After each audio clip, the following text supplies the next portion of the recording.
সমস্যা। প্রত্যেকের জীবনেই সমস্যা আসা যাওয়া করে, আর প্রত্যেক মানুষ সমস্যা আসার পর তার সমাধান খুঁজতে উঠে পড়ে লাগেন। কিন্তু যখনই সমস্যার সমাধান হয়ে যায়, আমরা সুপ্রসন্ন হয়ে যাই এবং অসাবধানও হয়ে যাই। আমাদের মনে হয় যে আমরা সম্পূর্ণরূপে সমস্যার অন্ত করেছি, কিন্তু কোথাও না কোথাও একটা ছোট্ট বীজ রয়েই যায়, আর সেই বীজ আমাদের অসাবধানতার ছত্রছায়ায় বড় হতে থাকে, আর তারপর মহা সংকট হয়ে আবার আমাদের উপর আক্রমণ করে। এই সংকট যে কোনো রূপে আসতে পারে, কোনো শত্রুর রূপেও আসতে পারে, বা কোনো মহামারীর রূপেও আসতে পারে। সেই জন্য সবসময় সাবধান থাকাই উচিত, কারণ অসাবধান হলে কি হয়, আমাদের সুরক্ষা চক্রে একটা ছেদ উৎপন্ন হয়, আর আমাদের শেষ করতে পারে এমন এক বাণ সেই ছেদ বিন্দু হয়ে আমাদের হৃদয়ে প্রবেশ করতে পারে। তাই যে কোনো সমস্যার সমাধান করুন, জয়ী হন, উৎসব পালন করুন, কিন্তু সাবধানে থাকবেন। আসুন আর আমার সাথে ভালোবেসে বলুন, রাধা রাধা। কর্ম, ধর্ম আর কর্তব্য, এই তিনটি একে অপরের সাথে জড়িত, আর অনেক সময় এই তিনটি পালন করতে করতে আমাদের সেই ব্যক্তির সামনে গিয়ে দাঁড়াতে হয়, তার বিরুদ্ধেই যেতে হয়, যাকে আমরা সব থেকে বেশি ভালোবাসি। কিন্তু সেইখানেই যুদ্ধ, কোনো ব্যক্তিগত যুদ্ধ থাকে না। এ হলো কর্ম, ধর্ম আর কর্তব্যের যুদ্ধ। এটা সরল নয়, অত্যন্ত কঠিন হয় তার সম্মুখীন হওয়া, যাকে আমরা সব থেকে বেশি সম্মান করি। কিন্তু আমাদের তো আমাদের ধর্মের পথে চলতেই হবে, কারণ আমরা কর্মবদ্ধ, কর্তব্যবদ্ধ, আর এটাই করা উচিত। শুধু এটুকু মনে রাখবেন, যদি আপনার উদ্দেশ্য শুভ হয়, আপনার ভাবনা শুভ হয়, আপনি যদি কর্ম, ধর্ম আর কর্তব্যের পথে অগ্রসর হন, তাহলে এই প্রক্রিয়াতে যদি আপনাকে আপনার আরাধ্যেরও সামনে দাঁড়াতে হয়, তাহলেও আপনার কোনো ক্ষতি হবে না। তাহলে আসুন আর আমার সাথে ভালোবেসে বলুন, রাধা রাধা। মানুষের কোন বিষয়ে অহংকার থাকে? সময়, ক্ষমতা, শরীর আর সম্পত্তি। আর এই চারটেই সর্বদা সঙ্গে থাকে না। কি বিচিত্র ব্যাপার! আপনি নিজেই দেখুন, সময় আজ ভালো হলেও কাল অবশ্যই খারাপ হতে পারে। ক্ষমতা আজ আপনার থাকলেও কাল তা নাও থাকতে পারে। এই শরীরটা তো নশ্বরই বটে। যত আপনি বার্ধক্যের দিকে অগ্রসর হবেন, দুর্বল হতে থাকবেন, সৌন্দর্য ক্ষীণ হতে থাকবে। আর সম্পত্তি আজ আপনার, কাল অন্য কারোর হয়ে যাবে। আর এই সমস্ত নশ্বর জিনিসে মন কেন্দ্রীভূত করতে করতে ব্যক্তি ভুলে যান সেই বিষয়গুলি যা সর্বদা আপনার সাথে থাকবে, আপনার ঢাল হবে, আপনার সম্বল হয়ে থাকবে। আর তা হল আপনার স্বভাব, বুদ্ধি, সৎসঙ্গ আর খাঁটি সম্পর্ক। নিজের স্বভাব শীতল রাখুন, কর্মে বুদ্ধির পরিচয় দিন, সর্বদা ভালো মানুষের সাথে সময় কাটান, আর খাঁটি সম্পর্ক সর্বদা পালন করুন। জীবনে সর্বদা সুখী হবেন। রাধা রাধা। আমরা কর্ম করি, আর সেই কর্ম অনুসারে আমাদের তার ফল প্রাপ্ত হয়। এখন এই কর্ম আরো শ্রেষ্ঠ হতে থাকে, আমরা আরো প্রেরিত হতে থাকি। তার জন্য আমরা বড় বড় জ্ঞানীদের থেকে প্রভাবশালী, প্রেরণাদায়ক ব্যক্তির সাথে দেখা করার চেষ্টা করি, দেখা করিও। নিজের কর্মের বিষয়ে বিচার করি, আলোচনা করি, তাই তো? কারণ আমাদের কাজ দেখে তাতে বিশেষ মতামত সামনে থাকা ব্যক্তিই দিতে পারে। কিন্তু এই পুরো চক্রতে সংসারের সব থেকে গুরুত্বপূর্ণ ব্যক্তির সাথে কথা বলতে আমরা ভুলেই যাই। আপনি কি জানেন সংসারের সব থেকে গুরুত্বপূর্ণ ব্যক্তি কে? স্বয়ং আপনি, হ্যাঁ আপনি সে। আপনি জীবিত আছেন, তাই এই সংসার জীবিত আছে। আপনি হলেন আপনার সমস্ত কর্মের কেন্দ্র। তাই এবার থেকে প্রতিদিন একটু সময় নিজের জন্য বের করে নিজের সাথে কথা বলুন। নিজেকে বুঝুন, নিজের কর্মকে বুঝুন। কিছু প্রশ্ন আসবে, কিছুর উত্তর পাবেন। আরো কিছু প্রশ্ন আসবে যার উত্তর আপনি অবশ্যই পাবেন, কিন্তু এটা করবেন অবশ্যই, নয়তো আপনি এই সংসারের সব থেকে গুরুত্বপূর্ণ ব্যক্তির সাথে দেখা করার সুযোগই হারিয়ে ফেলবেন। এবার বলুন, আপনি কি এরকম চাইবেন?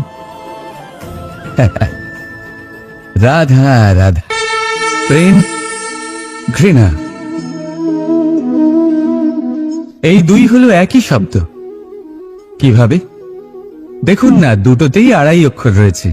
দুটোই হলো সেই অনুভূতি যা আমাদের মনের সাথে জড়িত, আর এই দুই অনুভূতির সাথে জড়িত মানুষ আমাদের জন্য গুরুত্বপূর্ণ। পার্থক্য শুধু এটাই যে প্রেম পায় সম্মান আর ঘৃণাকে করা হয় অবজ্ঞা। এরকম কেন? কারণ প্রেম হলো সেই অনুভূতি যেখানে মানুষ সবকিছু দিয়ে দিতে চায়, সবকিছু লুটিয়ে দিতে চায়। সেখানে ঘৃণা হলো এমন অনুভূতি যেখানে মানুষ সবকিছু কেড়ে নিতে চায়, সবকিছু জিতে নিতে চায়। তাও প্রেমের অনুভূতি কখনো আপনাকে হারতে দেয় না, আর ঘৃণার অনুভূতি কখনো আপনাকে জিততে দেয় না। এবার কি করবেন আপনি? একটাই জীবন, ঘৃণার সাথে বাঁচবেন নাকি প্রেমের সাথে? আমি তো প্রেমকেই চয়ন করব। রাধা রাধা। পাওয়া এবং হারিয়ে ফেলা, এই দুই হলো জীবনের অভিন্ন অঙ্গ। আমরা যেমন কিছু পেয়ে থাকি, তেমন কিছু হারিয়েও থাকি। কিছু স্বপ্ন সার্থক হয়, আবার কিছু লক্ষ্য অপূর্ণই থেকে যায়। জীবনে এটা হয়েই থাকে, প্রত্যেকের জীবনেই এটা হয়ে থাকে। কিন্তু কারোর সাথে দেখা হলে আমরা কি ধরনের কথা বলি? আমরা সেই কথাই বলি যা আমরা হারিয়েছি। নিজেও দুঃখ পাই, আবার সামনের মানুষটাকেও দুঃখ দিই। তার থেকে অন্যরকম কিছু করার চেষ্টা করুন, ধনাত্মক চিন্তা করার চেষ্টা করুন। মন সেদিকেই দিন, স্মরণ শুধুমাত্র তাকেই করুন, গুরুত্ব তাকেই দিন যিনি আপনার কাছে রয়েছেন। যিনি আপনার কাছে নেই তার আশায় কষ্ট কেন পাচ্ছেন আপনি? সেগুলিকেই প্রাধান্য দিন যা আজ এখন বর্তমানে আপনার কাছে রয়েছে। যেমন আমি কংস মামাকে স্মরণ করি না, যিনি আমার ছেলেবেলা নষ্ট করে দিয়েছেন। আমি স্মরণ করি আমার যশোদা মাকে, আমার বলরাম দাদাকে, আমার রাধাকে, যারা আমার জীবনকে ভরিয়ে তুলেছেন। আপনিও ঠিক এটাই করুন, আর আমার সাথে ভালোবেসে বলুন, রাধা রাধা।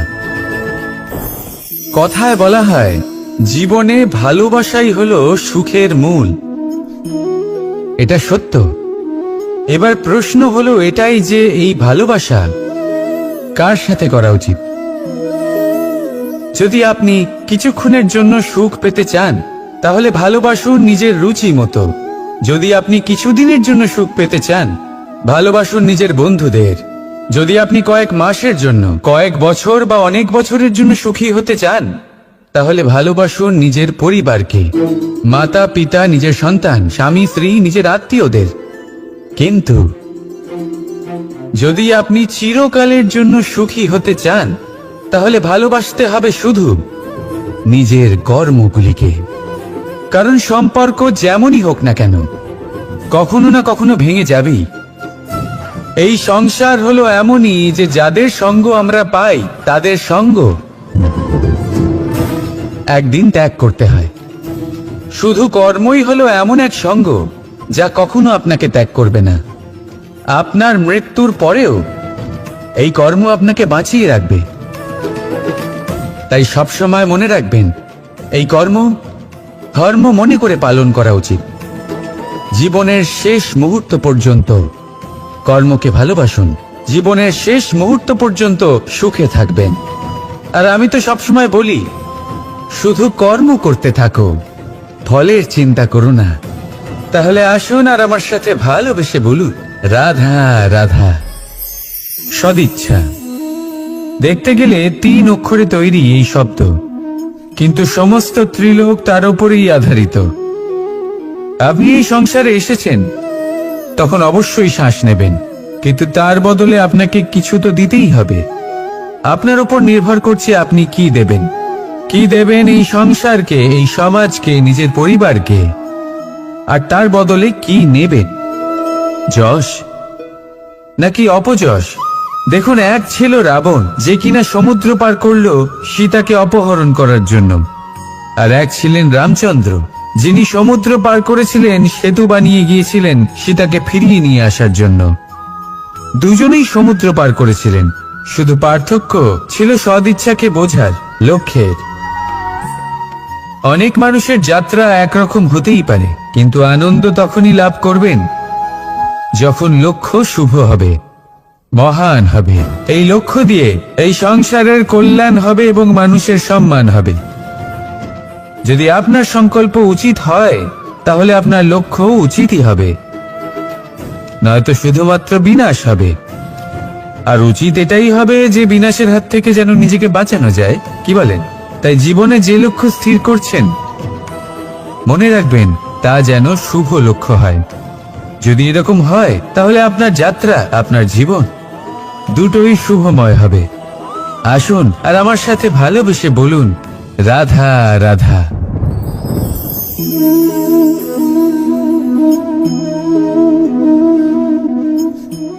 মুক্ত। এই মুক্ত সবাইকে মোহিত করে দেয়, নিজের দিকে আকর্ষিত করে। অত্যন্ত সুন্দর, গোল, শুভ্র। মুক্ত দ্বারা নির্মিত আভূষণ, তা হয়তো সে মুকুটই হোক বা কোনো স্ত্রীর অলংকার, তাকে আরো সুন্দর করে তোলে, তাকে আরো সুন্দর দেখতে লাগে। এবার এই মুক্তকে এত সুন্দর দেখার জন্য কত কষ্ট সহ্য করতে হয়, তা কি কখনো আপনি ভেবেছেন? এই মুক্ত ঝিনুক থেকে বের করা হয়, ঝিনুক যা কিনা সমুদ্রের তলদেশে থাকে। ওকে কত কষ্ট সহ্য করতে হয়, জলের চাপ সহ্য করতে হয়, সমুদ্রের স্রোত সহ্য করতে হয়। এই ঝিনুককে এত কষ্ট সহ্য করতে হয়, এই মুক্তকে এত কষ্ট সহ্য করতে হয়, তারপরে এর রূপ এত সুন্দর হয়। যদি আপনিও আপনার পরিশ্রমের সৌন্দর্য, নিজের পরাক্রমের সৌন্দর্য এই সংসারে প্রকাশিত করতে চান, তাহলে আপনাকেও কষ্ট সহ্য করতেই হবে। তাই জীবনে যখনই সংকট আসবে, বিপদ আসবে, সমস্যা আসবে, তখন একে সুযোগ হিসেবে গ্রহণ করুন। কারণ এই বিপদের সাথেই লড়াই করে আপনি মুক্তর মতোই পরিশুদ্ধ হয়ে উঠবেন। তাহলে আসুন আর আমার সাথে ভালোবেসে বলুন, রাধা রাধা। যখনই আমরা কথা বলি জলরাশির বিষয়ে, যখন আমরা তুলনা করি, তখন আমাদের খুব ভালো লাগে মিষ্টি সরোবর, পুকুর, নদী। আর আমরা অপেক্ষা করে থাকি সাগরের জন্য, সমুদ্রের জন্য। কেন করি? কারণ এই সাগর, এই সমুদ্র, এ হলো অত্যন্ত বিশাল আর ভয়ানক। এর জলও কিন্তু নোনতা, যা আমরা পান করতে পারি না। কখনো ভেবে দেখেছেন এই সমুদ্রের অন্তরে এই নোনতা জল, এই নোনতা ভাব, এটা আসে কোত্থেকে? এই যে সমুদ্র, যে প্রবাহমান নদীর থেকে যে খনিজ নির্গত হয়, তার ভান্ডার হলো এটা। সেই খনিজকে নিজের অন্তরে গ্রহণ করে, সেই নোনতা ভাব নিজের মধ্যে সমাহিত করে, আর তারপর সেই নোনতা জল বাষ্পে পরিণত হয়ে ওপরে উঠে যায়, যা মেঘ হয়ে আপনার ওপর মিষ্টি বৃষ্টি হয়ে ঝরে পড়ে। এ হলো সমুদ্রের ত্যাগ, যার জন্য আপনি মিষ্টি জল পান করতে পারছেন, সে নদী থেকেই হোক বা সরোবর থেকে। সেই জন্যই হয়তো সাগর হলো এত মহান, হয়তো সেই জন্যই রত্ন সাগরে পাওয়া যায়। তাই মনে রাখবেন, ক্ষমতা তারই হয় যে ত্যাগ করতে জানে, কোনো বিষকে নিজের মধ্যে ধারণ করে নিতে জানে। তাহলে আপনিও এটাই করুন, এতটাই শক্তিশালী হয়ে উঠুন, আর আমার সাথে ভালোবেসে বলুন, রাধা রাধা। পরিচ্ছন্নতা। বর্তমানের এই প্রজন্ম আগের প্রজন্মের এই যে অতিশুদ্ধতার অভ্যেস ছিল, তা নিয়ে ঠাট্টা করে, তাকে মূর্খতা মনে করে। বুঝতেই পারে না কেন? আমাদের মা, ঠাকুমা, দিদিমা এদের দেখেছি সকালে উঠে সবার আগে স্নান করেন। কেন বুঝতেই পারে না? কেন কথায় কথায় বারান্দা উঠোন পরিষ্কার করা হয়? বুঝতেই পারে না। অনেক মানুষজন এটাকে ধার্মিক এবং অন্ধবিশ্বাস বলে, কিন্তু যদি আমি আপনাকে সত্যি কথা বলি, প্রত্যেক ধর্ম বিজ্ঞানসম্মত। প্রত্যেক কাজের পেছনে বৈজ্ঞানিক সত্যতা লুকিয়ে রয়েছে, কিন্তু প্রত্যেক মানুষ সেই নিয়ে কতটা ভাবেন, কতটা বোঝেন আর কি পদক্ষেপ নেন তা হলো আলাদা এবং অত্যন্ত গুরুত্বপূর্ণ, কিন্তু তা হলো বিজ্ঞানসম্মত। আজও যখন আমি আগে বাড়ি যাই, মা সবার আগে আমার হাত পা ধুয়ে দেন, তারপর সবকিছু। তাই আপনি পরিচ্ছন্ন থাকুন, তাহলে আপনি সুস্থ থাকবেন। তখনই আপনার মনে ভক্তিভাব আসবে, তখনই এই সমগ্র সংসারকে সামলানোর শক্তি অর্জন করতে পারবেন। তাহলে পরিচ্ছন্ন থাকুন, সব ভালো থাকবে। রাধা রাধা। এটা দেখতে পাচ্ছেন? আপনি নিশ্চয়ই জানেন এটা কি। এটা বড়ই বিচিত্র এক বস্তু। এটা হলো কয়লা। আমি একে বিচিত্র এই কারণে বলছি, ভেবে দেখুন, যদি এটা গরম হয় আর আপনি এটাকে ধরে ফেলেন, এটা আপনার হাত পুড়িয়ে ফেলবে। আর যদি এটা ঠান্ডা হয় আর আপনি এটা ধরেন, তাহলে এটা আপনার হাতে কালি লাগিয়ে দেবে। অর্থাৎ যে কোনো পরিস্থিতিতেই, যে কোনো রূপেই থাকুক না কেন, গরম হোক অথবা ঠান্ডা, এটা কোনো না কোনো ভাবে আপনার ক্ষতি অবশ্যই করবে। এরকমই হয় খারাপ মানুষজন, বদ সঙ্গ, ঠিক কয়লার মতো। আপনি যদি কিছু নাও করেন, যাই হয়ে যাক, এরা যদি আপনার কাছে থাকে, তাহলে কোনো না কোনো ভাবে জীবনে আপনার কোনো না কোনো ক্ষতি অবশ্যই হবে।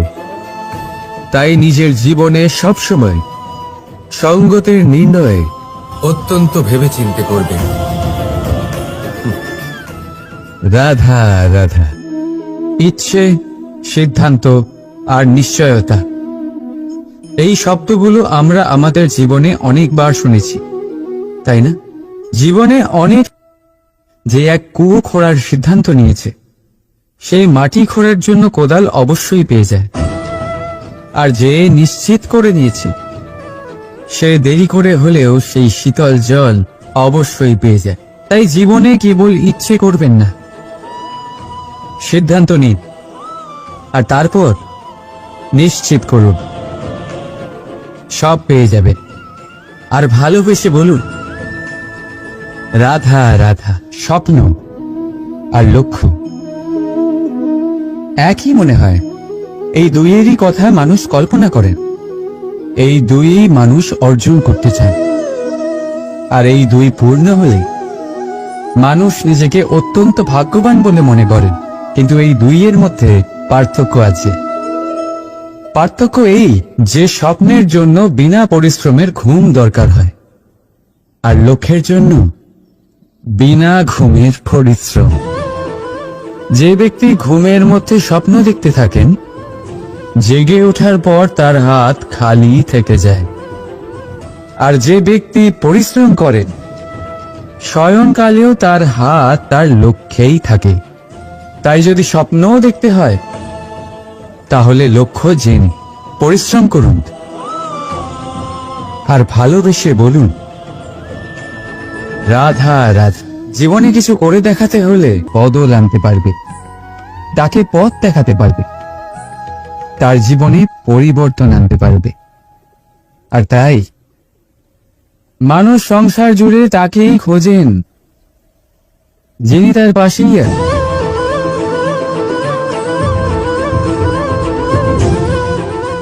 বলুন তো কে? যদি কেউ আপনার জীবন বদলাতে পারে, তবে তাকে আয়নায় দেখুন। আপনি নিজেই সে যে নিজের জীবন বদলাতে পারে, নিজেই নিজের পথপ্রদর্শক হতে পারে, জীবনে বদল আনতে পারে, পরিবর্তন আনতে পারে। তাই চিনুন নিজের অন্তরের শক্তিকে, আর এটা বিশ্বাস করুন যে এই সংসারে আপনার থেকে বেশি শক্তিশালী আর কেউ নেই। জীবন বদলে যাবে আপনার। আর অন্ধবিশ্বাস নয়, আত্মবিশ্বাসের হাত ধরুন, আপনার সমস্যা আপনা থেকেই দূর হয়ে যাবে। তাই ভালোবেসে বলুন, রাধা রাধা। প্রদীপ জ্বালানোর কাজ বড়ই আনন্দদায়ক। উজ্জ্বলতার এই শিখা যেন আত্মার মধ্যে গিয়ে মনে উল্লাস ভরে দেয়।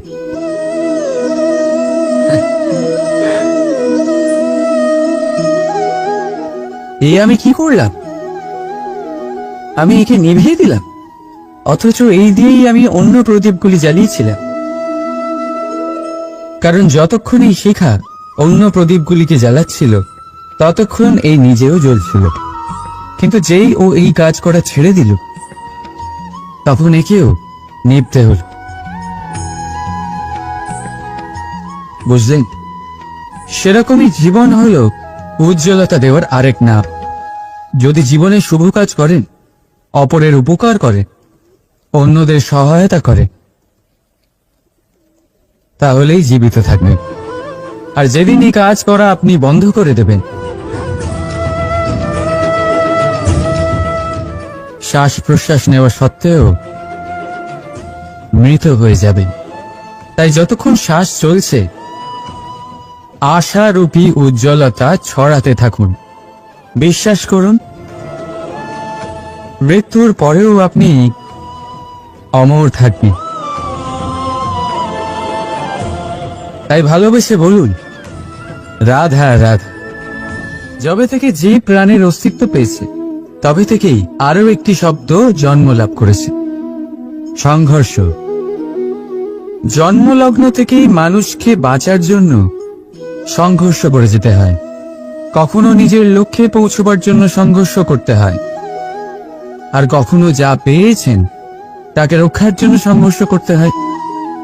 কিন্তু প্রত্যেকে একই অভিযোগ করে যে সংঘর্ষ করার সময় ভীষণ কষ্ট হয়। আপনি যোদ্ধা হলে প্রহার আপনাকে সহ্য করতেই হবে। সাঁতার শিখতে হলে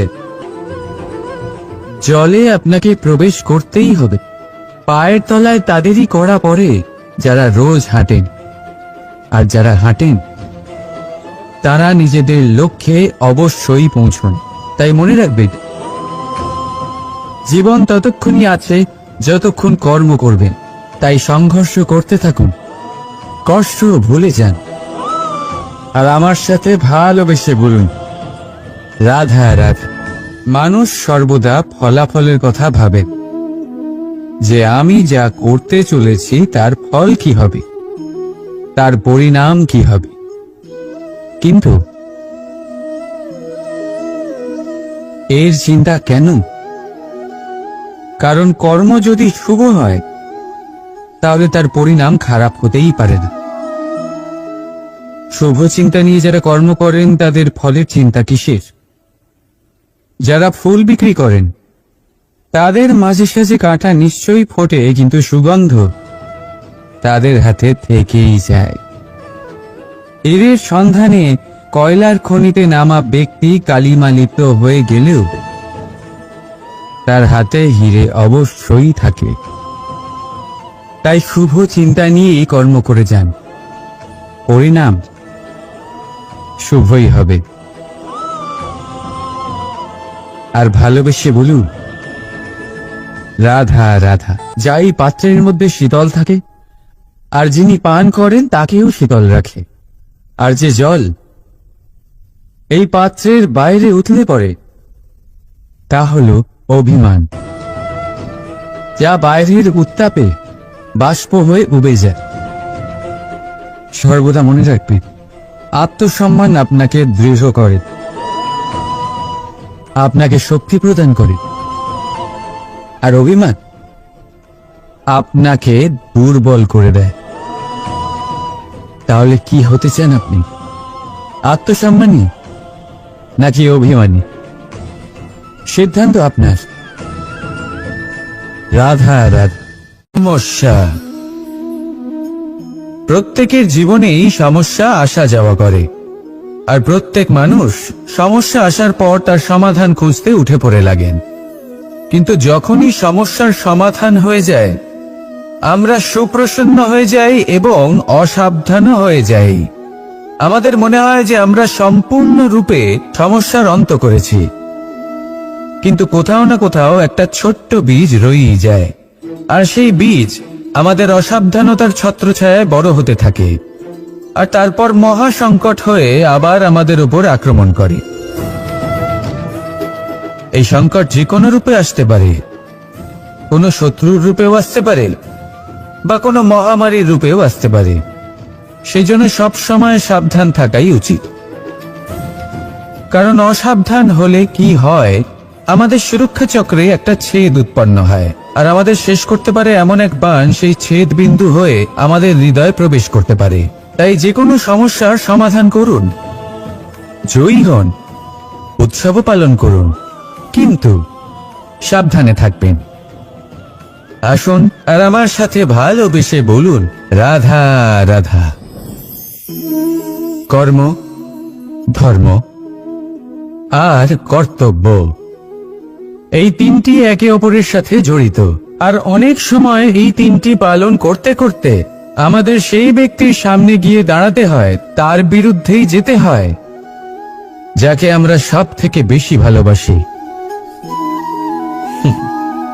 কিন্তু সেইখানেই যুদ্ধ, কোনো ব্যক্তিগত যুদ্ধ থাকে না। এ হলো কর্ম, ধর্ম আর কর্তব্যের যুদ্ধ। এটা সরল নয়, অত্যন্ত কঠিন হয় তার সম্মুখীন হওয়া যাকে আমরা সব থেকে বেশি সম্মান করি। কিন্তু আমাদের তো আমাদের ধর্মের পথে চলতেই হবে, কারণ আমরা কর্মবদ্ধ, কর্তব্যবদ্ধ, আর এটাই করা উচিত। শুধু এটুকু মনে রাখবেন, যদি আপনার উদ্দেশ্য শুভ হয়, আপনার ভাবনা শুভ হয়, আপনি যদি কর্ম, ধর্ম আর কর্তব্যের পথে অগ্রসর হন, তাহলে এই প্রক্রিয়াতে যদি আপনাকে আপনার আরাধ্যেরও সামনে দাঁড়াতে হয়, তাহলেও আপনার কোনো ক্ষতি হবে না। তাহলে আসুন আর আমার সাথে ভালোবেসে বলুন, রাধা রাধা। মানুষের ক্ষমতা আজ আপনার থাকলেও কাল তা নাও থাকতে পারে। এই শরীরটা তো নশ্বরই বটে। যত আপনি বার্ধক্যের দিকে অগ্রসর হবেন, দুর্বল হতে থাকবেন, সৌন্দর্য ক্ষীণ হতে থাকবে, আর সম্পত্তি আজ আপনার, কাল অন্য কারোর হয়ে যাবে। আর এই সমস্ত নশ্বর জিনিসে মন কেন্দ্রীভূত করতে করতে ব্যক্তি ভুলে যান সেই বিষয়গুলি যা সর্বদা আপনার সাথে থাকবে, আপনার ঢাল হবে, আপনার সম্বল হয়ে থাকবে।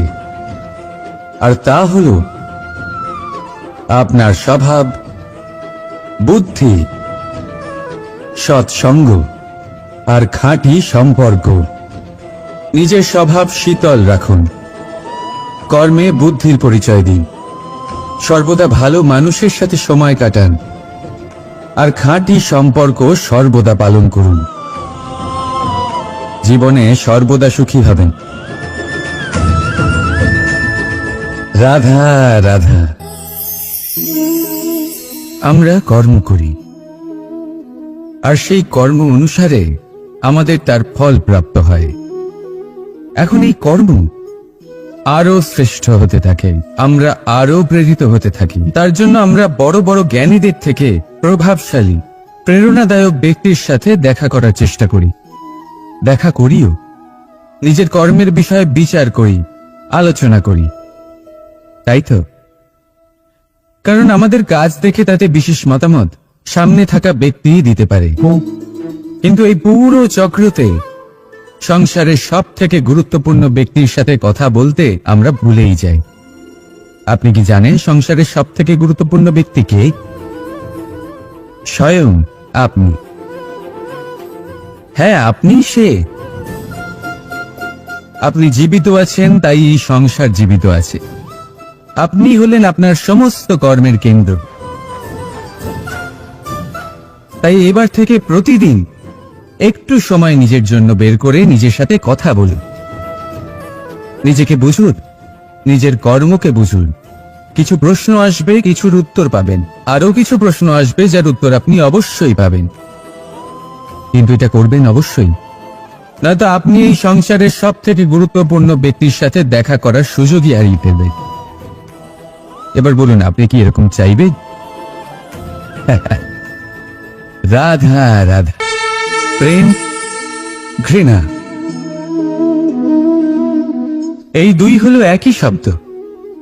কিভাবে? দেখুন না, দুটোতেই আড়াই অক্ষর রয়েছে। দুটোই হলো সেই অনুভূতি যা আমাদের মনের সাথে জড়িত, আর এই দুই অনুভূতির সাথে জড়িত মানুষ আমাদের জন্য গুরুত্বপূর্ণ।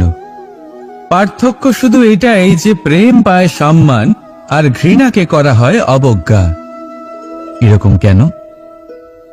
কারণ প্রেম হলো সেই অনুভূতি যেখানে মানুষ সবকিছু দিয়ে দিতে চায়, সবকিছু লুটিয়ে দিতে চায়। সেখানে ঘৃণা হলো এমন অনুভূতি যেখানে মানুষ সবকিছু কেড়ে নিতে চায়, সবকিছু জিতে নিতে চায়। তাও প্রেমের অনুভূতি কখনো আপনাকে হারতে দেয় না, আর ঘৃণার অনুভূতি কখনো আপনাকে জিততে দেয় না। এবার কি করবেন আপনি? একটাই জীবন, ঘৃণার সাথে বাঁচবেন নাকি প্রেমের সাথে? আমি তো প্রেমকেই চয়ন করব। রাধা রাধা। পাওয়া এবং হারিয়ে ফেলা, এই দুই হলো জীবনের অভিন্ন অঙ্গ। আমরা যেমন কিছু পেয়ে থাকি, তেমন কিছু হারিয়েও থাকি। কিছু স্বপ্ন সার্থক হয়, আবার কিছু লক্ষ্য অপূর্ণই থেকে যায়। জীবনে এটা হয়েই থাকে, প্রত্যেকের জীবনেই এটা হয়ে থাকে। কিন্তু কারোর সাথে দেখা হলে আমরা কি ধরনের কথা বলি? আমরা সেই কথাই বলি যা আমরা হারিয়েছি। নিজেও দুঃখ পাই, আবার সামনের মানুষটাকেও দুঃখ দিই। তার থেকে অন্যরকম কিছু করার চেষ্টা করুন, ধনাত্মক চিন্তা করার চেষ্টা করুন। মন সেদিকেই দিন, স্মরণ শুধুমাত্র তাকেই করুন, গুরুত্ব তাকেই দিন যিনি আপনার কাছে রয়েছেন। যিনি আপনার কাছে নেই তার আশায় কষ্ট কেন পাচ্ছেন আপনি? সেগুলিকেই প্রাধান্য দিন যা আজ এখন বর্তমানে আপনার কাছে রয়েছে। যেমন আমি কংস মামাকে স্মরণ করি না, যিনি আমার ছেলেবেলা নষ্ট করে দিয়েছেন। আমি স্মরণ করি আমার যশোদা মাকে, আমার বলরাম দাদাকে,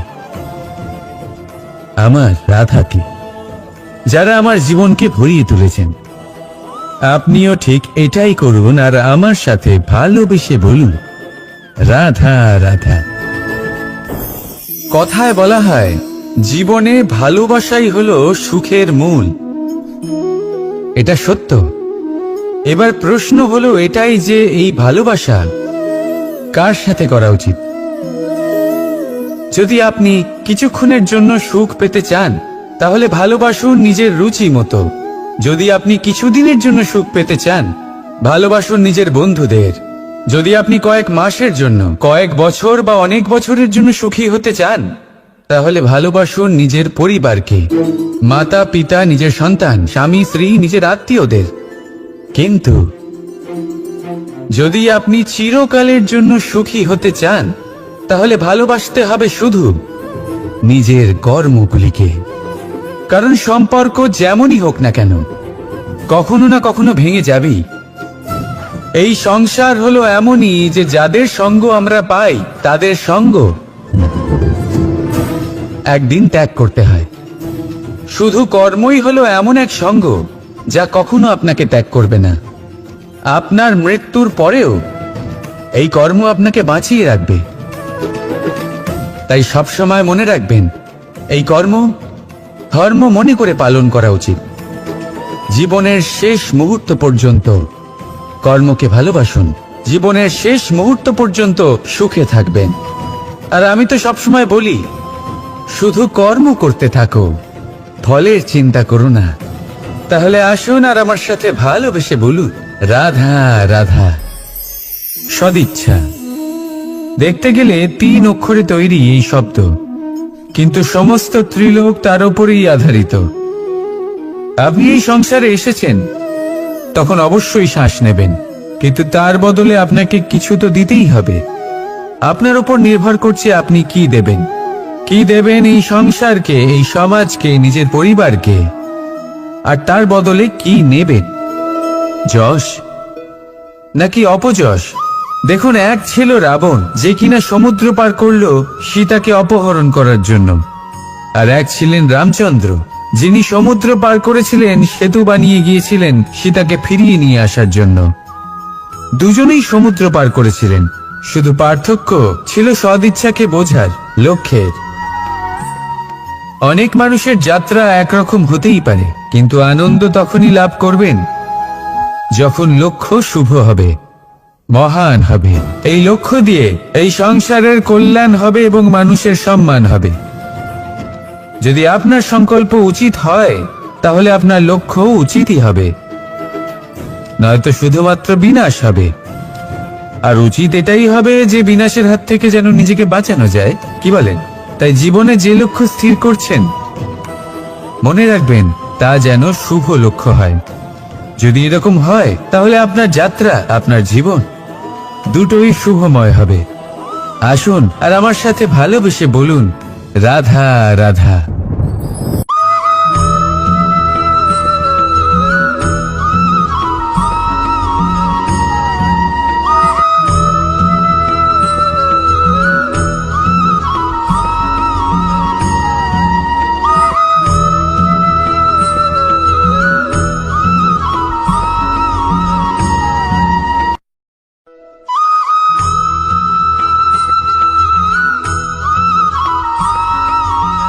এই সংসারে সবথেকে বেশি কোমল বস্তু হলো রেশম।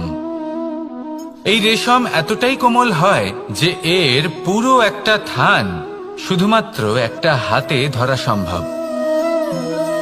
কখনো ভেবে দেখেছেন এই রেশম কিভাবে হয়? একটি কীট তার লালার দ্বারা উৎপন্ন হয়। এই কীট সেই রেশমকে পাক দিতে থাকে, পাক দিতেই থাকে আর আস্তে আস্তে তার মধ্যেই জড়িয়ে পড়ে। শেষে ওর এই সুন্দর অমূল্য সৃষ্টি রেশমের জন্য এই কীটগুলিকে এই কবচের সাথেই ফুটন্ত জলে ফেলে দেওয়া হয়। এই সংসারে যদি আমাদের স্বপ্ন এই সংসারের দুঃখ হরণ করার জন্য, এই সংসারে সুখ বিতরণ করার জন্য হয়, তবেই আমাদের প্রগতি সম্ভব। যদি আমাদের এই স্বপ্ন শুধুই আমাদের এবং আমাদের স্বার্থ সিদ্ধির জন্য হয়, তাহলে এই স্বপ্ন আমাদের অন্ধ করে দেবে, আমাদের অন্ধকারের পথে নিয়ে যাবে, আর আমরাও সেই কীটের মতো হয়ে যাব।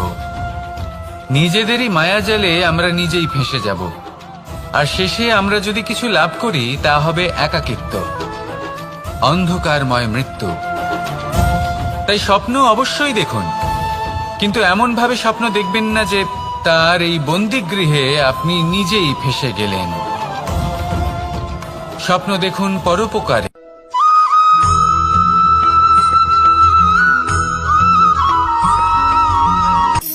শক্তি শক্তি অর্জন করা এতটা কঠিন নয় যতটা শক্তি লাভ করার পরে সেই শক্তি সামলানো কঠিন হয়। কারণ যেই মানুষ শক্তি লাভ করে তার মনে গর্ববোধ জন্মায়, জন্মায় অহংকার, জন্মায় জেদ। তাই শক্তি প্রাপ্ত করার সাথে বিনম্র থাকাও অত্যন্ত আবশ্যক। আর এটা আমাদের শেখা উচিত বৃক্ষের থেকে। বৃক্ষ যা আমাদের ফল দেয়, বৃক্ষ যা যত ফল দেয় ততটাই ঝুঁকে যায়। আমরা পাথর মারি ওই বৃক্ষের থেকে ফল প্রাপ্ত করার জন্য। সেই পাথরের মার সহ্য করেও বৃক্ষ আমাদের ফল দেয়। কোনো গর্ববোধ নেই, কোনো অহংকার বোধ নেই, আর সেই জন্য এই বৃক্ষের পুজো করা হয়। এটাই হলো মাহাত্ম্য শক্তির সাথে বিনম্রতার। যদি এই শক্তি সৃজন করে থাকে, সাহায্য করে থাকে, সম্বল হয়ে থাকে, তবেই সেই শক্তি উপযুক্ত। আর নয়তো সেই শক্তি একদিন আপনাকে আসক্ত অবশ্যই করবে। তাহলে শক্তি অবশ্যই অর্জন করুন, কিন্তু তার সাথে সেই শক্তি সামলানোর মতো বিবেকও আপনাকে অবশ্যই জাগ্রত করতে হবে। তাহলে আসুন আমার সাথে ভালোবেসে বলুন, রাধা রাধা।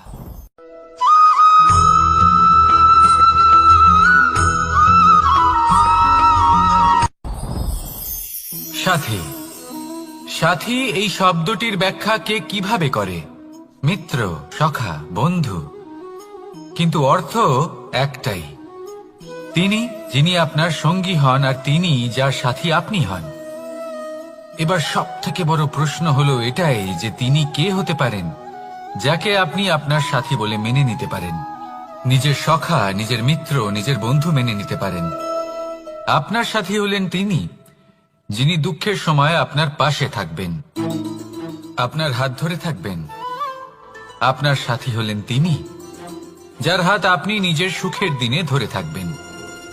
সেই সাথীরই হাত ধরুন যিনি দুঃখে সবসময় আপনাকে সাহায্য করার জন্য তৎপর হয়ে থাকেন, আপনার পাশে থাকেন, আর যাকে সুখের দিনে আপনি আপনার সাথে রাখতে পারেন। আর যখন আপনার সাথে আপনার এই সাথী থাকবে তখন আপনি এটা বুঝবেন যে যখন জীবনে দুঃখ আসে তখন এই দুঃখ কমে যায়, সবার মধ্যে ভাগ হয়ে যায়। আর যদি তখন সুখ আসে তাহলে সেটা সবার উপস্থিতিতে আরো বেড়ে যায়।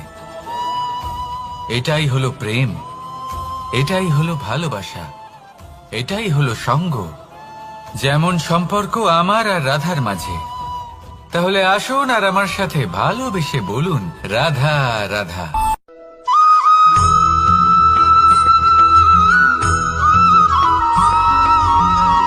জীবন কিসের উপর নির্ভরশীল?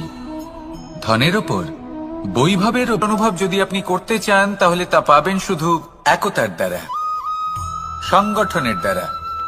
যদি আপনাকে উদাহরণ দিই, নিজের এই হাতটাকে দেখুন, 5টা আঙুল রয়েছে। কোনো একটা বস্তুকে নিজের একটা আঙুল দ্বারা তুলে ধরার চেষ্টা করে দেখুন, বড়ই কষ্ট হবে। তখন আপনি বুঝতে পারবেন যখন এই 5টি আঙুল একত্রিত হয় তখন কোনো কাজ কতটা সহজ হতে পারে। এটাই হলো শক্তি একতার। সব থেকে ভালো উদাহরণ যদি আপনাকে দিই তাহলে বাঁশি। এই বাঁশি থেকে অত্যন্ত মধুর সুর নির্গত হয় যা সবার মন প্রসন্ন করে দেয়। এই কথা সত্যি, কিন্তু এই বাঁশি আমি একটা বা দুটো আঙুল দিয়ে বাজাতে পারবো না। আমাকে প্রত্যেকটা আঙুল ব্যবহার করতেই হবে, তবেই এর থেকে মধুর সুর নির্গত হবে যা সকলকে প্রসন্ন করবে, ঠিক কিনা? ঠিক এইভাবেই যদি আপনি চান যে আপনার জীবনরূপী বাঁশি থেকেও মধুর সুর নির্গত হোক বা সবার মনকে প্রসন্ন করে তুলুক, তাহলে আপনাকেও জীবনে একতা নিয়ে আসতেই হবে।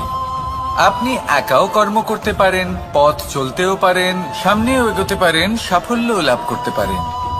কিন্তু যখন সকলে একসাথে এগোবেন, সেই পথে চলবেন, সেই কর্মই করবেন, তখন লক্ষ্যে অবশ্যই পৌঁছবেন, সাফল্য অবশ্যই লাভ করবেন। কিন্তু সেই সাফল্য এবং তার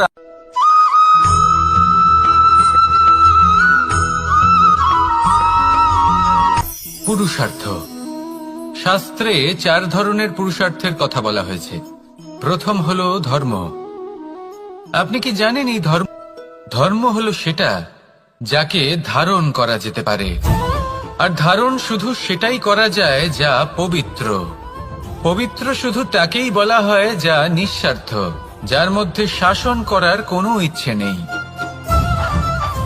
যা সরলভাবেই প্রবাহমান, জল এবং বায়ুর মতো। যখন কোনো ব্যক্তি ধর্মকে ধারণ করেন এবং সেই ধর্ম সেই ব্যক্তিকে রক্ষা করে, তখন তাকে ধর্ম বলা হয়। ধর্ম যা রক্ষা করে অহংকার থেকে, খারাপ চিন্তার হাত থেকে। সেই জন্য পুরুষার্থ গড়ে তোলার আগে, ধর্ম পালন করার আগে ধর্মের প্রকৃত অর্থ কি সেটা বুঝে নিন। এটা জেনে রাখুন যে সমস্ত ধর্মের আধার, সমস্ত ধর্মের ভিত শুধুমাত্র ভালোবাসা। আসুন আর এই ভালোবাসার সাথেই বলুন, রাধা রাধা।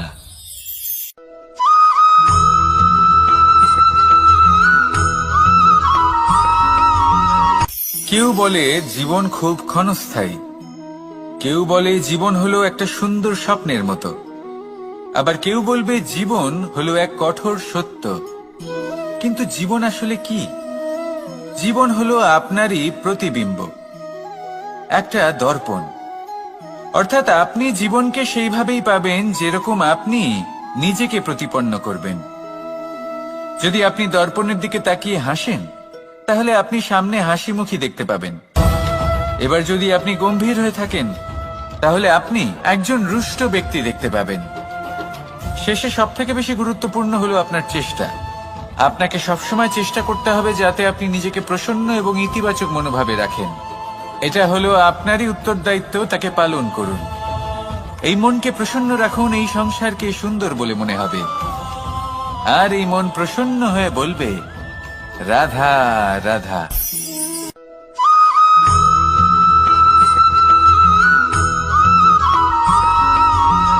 এই সংসারে প্রত্যেক মানুষ এটাই চান যে তিনি যেন ধনবান হন, আর্থিক অবস্থা তার ভালো থাকে, ওনার বাড়িতে লক্ষ্মীর আগমন হয়।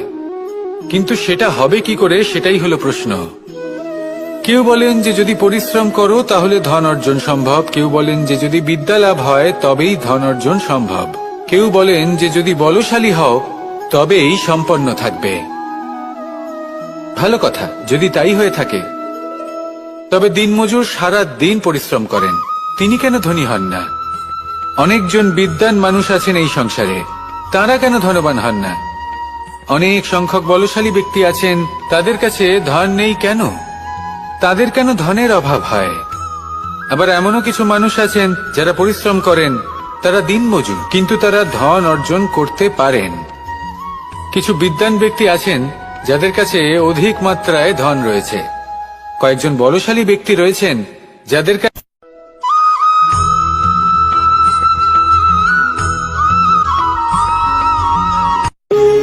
যখন মানুষের মৃত্যু হয় তখন কি হয়?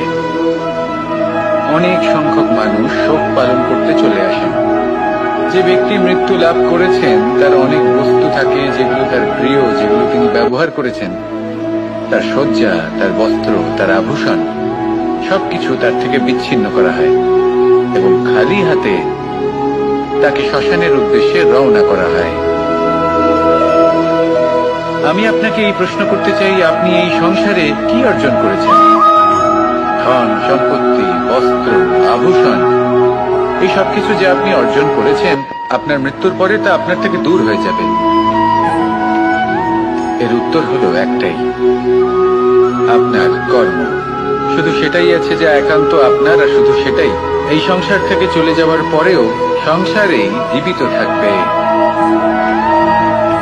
যদি আপনি দুষ্কর্ম করেন তাহলে এই সংসার আপনাকে একটি অনুচিত উদাহরণ হিসেবে মনে রাখবে যে এই ব্যক্তি খুব পাপী ছিল, অনুচিত কর্ম করতেন।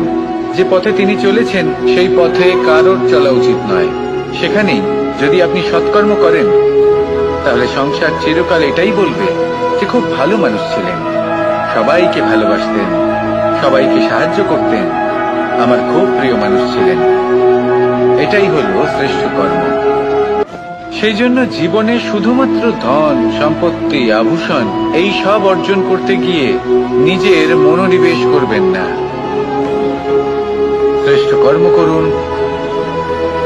সংসার থেকে চলে যাওয়ার পরেও এই কর্মই এই সংসারে আপনাকে জীবিত রাখবে। আসুন আমার সাথে ভালোবেসে বলুন, রাধা রাধা।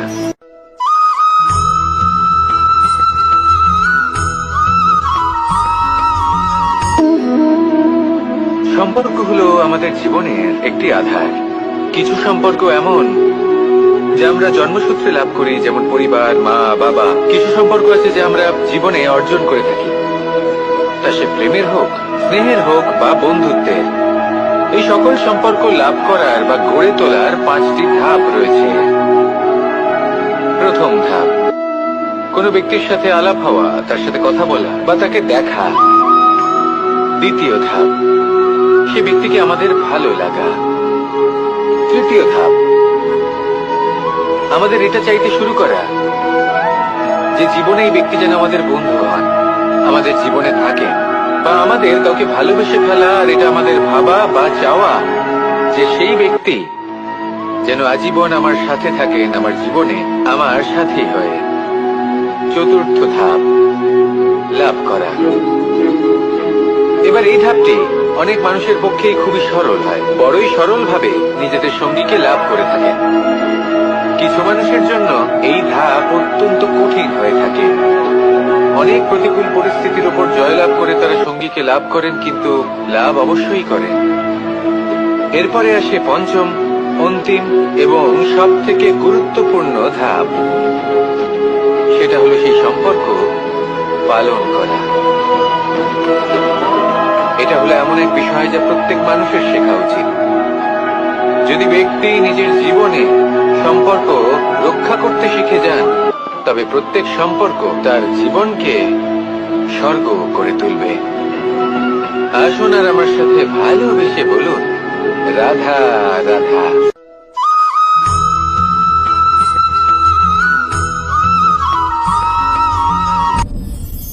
আপনি কি কখনো কোনো জলের ধারা দেখেছেন?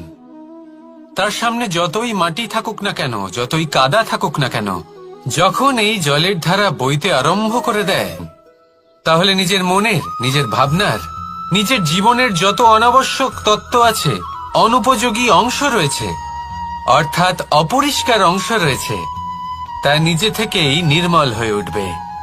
আর যেরকম জলের ধারা কখনো থেমে থাকে না, সব সময় বয়ে চলে, সেইভাবে আপনিও কখনোই থামবেন না। সবসময় বয়ে চলুন, এগোতে থাকুন। পথে যদি অনেক বিপদ আসে, সমস্যা আসে, থামবেন না, তার উপর নিরন্তর প্রহার করুন, নিরন্তর প্রয়াস করুন আর অগ্রসর হন। আপনি ভেবে দেখুন, এই জলের ধারা কখনো থেমে থাকে না, সবসময় বয়ে চলে, বিপদের সম্মুখীন হয়ে তাকে সাথে বয়ে নিয়ে চলে। সেই জন্য জলের ধারা, প্রবাহমান এই ধারা, এর থেকে কখনো দুর্গন্ধ আসে না, এতে কখনো ময়লা জমতে পারে না, বরং পালিত হয় সুন্দর প্রাণবন্ত জীবজন্তু, যেমন সুন্দর ছোট মাছ। তাই আপনিও এটাই করুন, কখনো থামবেন না, শুধু চলতে থাকুন, জলের ধারার মতো বইতে থাকুন। আপনি আপনার লক্ষ্য অবশ্যই খুঁজে পাবেন, আর তার সাথে নিজের অন্তরের যে মালিন্য রয়েছে তা আপনি নিজেই নিজের থেকে দূরে করে দেবেন। তাহলে আসুন আর আমার সাথে ভালোবেসে বলুন, রাধা রাধা।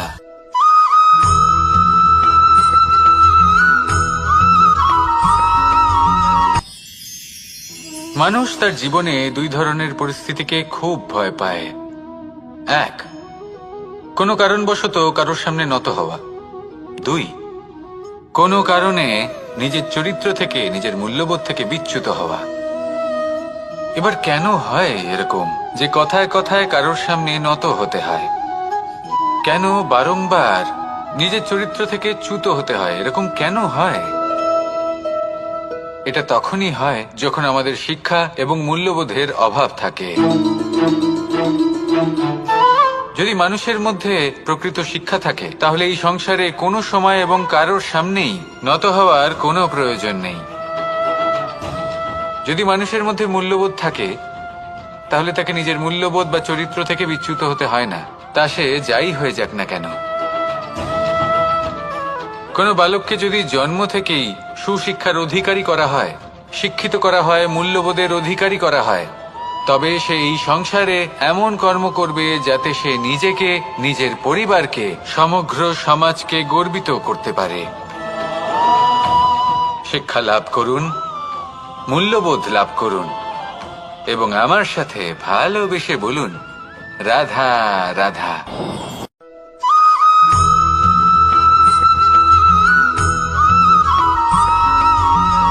আপনি কখনো দিয়ে তাদের ঠোঁটে খাবার পরিবেশন করে, কিন্তু যেই সেই সন্তানেরা হৃষ্টপুষ্ট হয়ে যায় এবং সেই কথা বাজ নিজে বুঝতে পেরে যায়, সেই বাজ নিজেই সেই বাসা ছিন্ন ভিন্ন করে দেয়। সেই সন্তান যাদের সবেমাত্র ডানা গজিয়েছে, কিভাবে উঠতে হয় তারা জানে না, সেই সন্তানগুলিকে উচ্চতা থেকে ঠেলে দেয়। সেই সন্তান প্রথমে ভয়ভীত হয়ে যায়, তারা সামনে মৃত্যুকে দেখতে পেয়ে ভয়ের কারণে তাদের ডানা ঝাপটাতে থাকে, আর সেই প্রক্রিয়াতেই সেই সন্তানগুলি উড়তে শুরু করে দেয়। এবার এই ঘটনায় আমরা কি শিক্ষা পেতে পারি? এটাই, যদি আপনি মাতা পিতা হন, তাহলে নিজের সন্তানকে অবশ্যই স্নেহ করুন, কিন্তু তাদেরকে নিজের আঁচলের তলায় বেঁধে রাখবেন না। যদি আপনি চান আপনার সন্তান জীবনে উন্নতি করুক, তাহলে নিজের মুঠো থেকে তাদের স্বতন্ত্র করে দিন, এই সংসারে সংঘর্ষ করতে দিন। সেই সন্তান নিজেই বুঝতে পারবে যে জন্মের সময় পাওয়া ডানা কি করে ব্যবহার করতে হয়। আর আপনার চোখের সামনে আপনার সন্তান এই আকাশে উড়তে থাকবে। তাহলে আসুন আমার সাথে ভালোবেসে বলুন, রাধা রাধা।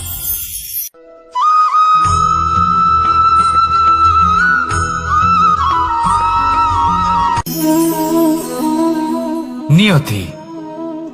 রাধা আমাকে বলে, কৃষ্ণ, যদি তুমি জানো যে নিয়তিতে কি আছে তাহলে তাকে বদলে দাও না কেন?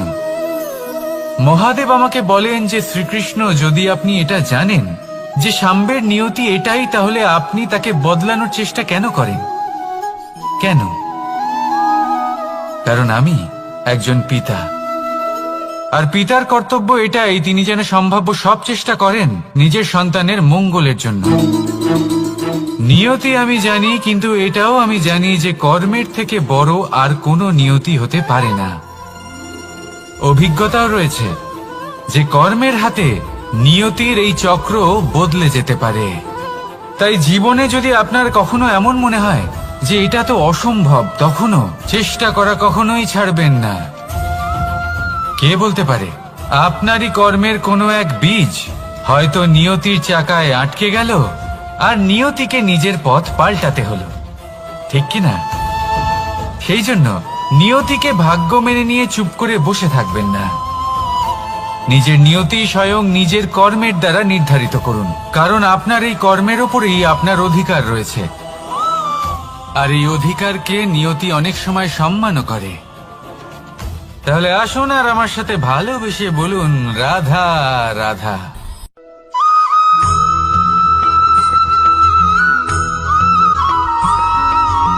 কখনো কখনো আমরা ভাবি যে কোনো ব্যক্তি যিনি ধর্মের পথে চলেছেন, যদি তার দ্বারা কোনো ভুল হয়ে থাকে তাহলে নিয়তি তাকে সেই মুহূর্তেই কঠোর শাস্তি দেন। কিন্তু সেই সব মানুষ যারা সংসারের সব থেকে বড় অধর্মী, বহু নিকৃষ্ট মানের কাজ করেন, তাদের নিয়তি অনেক সুযোগ দেন। তাদের নিয়তি এরকম কঠোর প্রহার করেন না। এই ভাবনা কখনো না কখনো মনে আসেই। ভেবে দেখুন কেন? আসলে জীবনকে বেশিরভাগ মানুষ একভাবেই দেখে থাকেন, বিভিন্ন স্তরে একে দেখা উচিত। এবার আপনি বলুন, এই সংসারে কোনো অধর্মী কখনো প্রেরণার উৎস হতে পারেন? কখনোই নয়। যে মানুষ নিজের আত্মাকে মলিন করে ফেলেছেন, তিনি এই সংসারকে কিভাবে প্রেরণা যোগাবেন? উনি নিজেই বুঝতে পারেন না কোনটা করা উচিত, ধর্ম কোনটা। তাই নিয়তি তাকে একটা সুযোগ দেন, এটা বোঝার সুযোগ দেন যে কোনটা উচিত, কোনটা ধর্ম। সুযোগ দেন নিজের বিবেক জাগিয়ে তোলার, তাকে সুযোগ দেন নিজের অন্তরাত্মার ডাক শোনার। যখন তাতেও কাজ হয় না, তখন নিয়তির কাছে একটাই পথ বাকি থাকে, আর তা হল মহাবিনাশ। মহাবিনাশ হয়তো দেরিতেই আসতে পারে, কিন্তু তা অবশ্যই আসবে। আর যখন মহাবিনাশ আসে, তখন মহাবিনাশের যন্ত্রণা সমগ্র মানব জীবনের যন্ত্রণার থেকে অনেক বেশি হয়। এই কথাটা সবসময় মনে রাখবেন। আর অন্যদিকে যে মানুষ ধর্মের পথে চলছেন, তার দ্বারা যদি কোনো ভুল হয়ে থাকে, তখন নিয়তি তার পরীক্ষা নেন। কিছুক্ষণের জন্য মানুষের মনে হতে পারে নিয়তি তাকে কঠোর শাস্তি দিয়েছেন।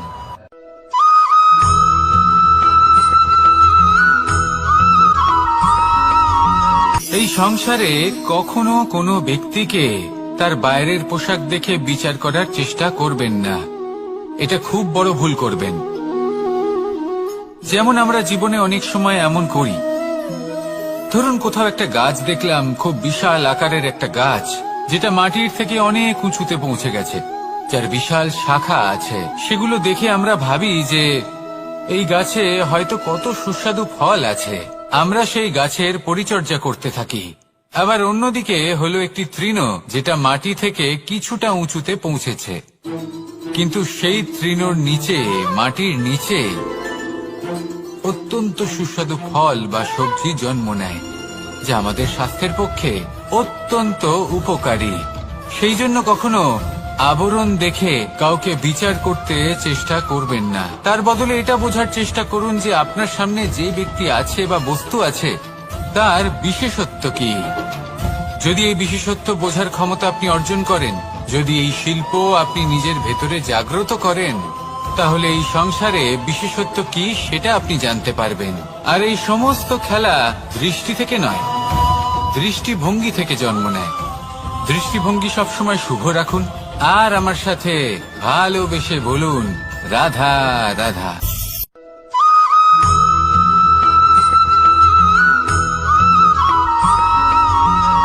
পুরুষার্থ। শাস্ত্রে 4 ধরনের পুরুষার্থের কথা বলা হয়েছে। প্রথম হলো ধর্ম। আপনি কি জানেন এই ধর্ম আসলে কি? আপনার কি মনে হয় ধর্ম আসলে কি? কোনো